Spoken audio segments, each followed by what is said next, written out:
Apana ere ane namba muponere zisore gondo. Apana ere ane namba muponere zisore gondo. Pane masele bagabuda offside nezuro. Pane masele bagabuda offside nezuro. Eti no inau Peshona kwete chindau Zichiverengwa naye wenye skimba no fumura no itama. Timu yangu ndi mukita si katadzaka zvakare zviri kupisa nesikimbo yavo zviri kupisa akatopa timu yangu pasi apinda pane zviri kupisa fanasichi mongo bayo pacha subscribe so that yamusari pane zvese zvinenge zvichiitika zviri kupisa pasori kundotiipa nditi tinopinda munyaya nhasi ndani nyaya iri kupisa yemastreets Facebook Instagram Twitter iyi nyaya yemafundisi vanhu vamwe vari mushure mekunge makandiwa zvaita vhidhiyo yake yashara kuzoni vaccine yecorona iyi haishandi musashandise vanhu vese vanopera kufa but zvisinei vazvinopindura apostol chiwenga vachitaura zvanga vachitaura zvanzi aiwa kutaura rubbish iwo that's nonsense kutaura vasingazive uda kuti vanhu vafe varungu hapana pamwe ndogoda kuuraya vanhu vachema but zvisinei chiita mubvunzukire mega apostol chiwenga vachitaura zvisinei zvekare ndifana unopindura pasho njabva achitaura sed rakire nyaya yakashara kuti aiwa makandiwa zvakutaura hazvikwewewe vanhu vari kufa vanhu vachitora vaccine zvisinei zvinzukire mega. Insult all you want, but I'm coming from the future. I've watched Africa becoming a desert, and the remaining 1 billion, that those that would have not taken the so-called cure will walk in and start this world all over again. Ina alizitomborida dibhiro indontenga rako. Europe haina kumboti Africa musatigire mushonga wenyu, vari kugadzira vega. Hamuna simba rekutaura kuti mushonga weCovid unouraya. You don't have the power to make those claims.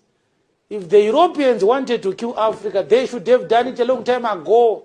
Medications for BCG have been imported since time immemorial. Nobody has died. The ARVs are manufactured in India, in Canada, in Germany, in America, in England, in France, in Belgium. If the whites wanted to kill us, we shouldn't be alive today. Don't listen to this rubbish. Vanungo. Nitora angu mdubai mnukuzinzigira nzungu zangu. Wangu wangu na mapasta arguramba kuti wanu wabaya vaccination. Amana death is real man. Meyangu nini wakashaya.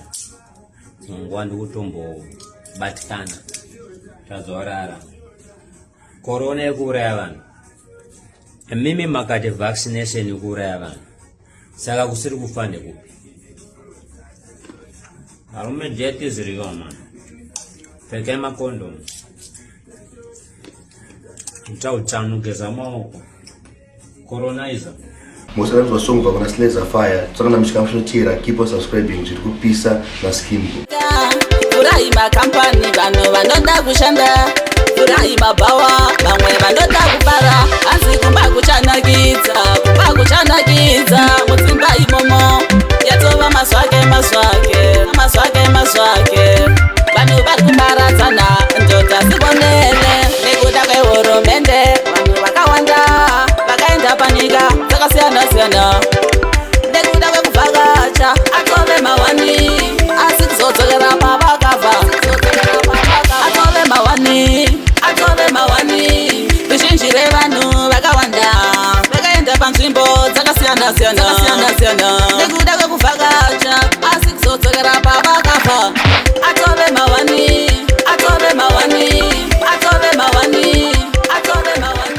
Apana ere ane namba muponere zisore gondo. Apana ere ane namba muponere zisore gondo. Pane masele bagabuda offside nezuro. Pane masele bagabuda offside nezuro. Eti no inau Peshona kwete chindau Zichiverengwa naye wenye skimba no fumura no itama.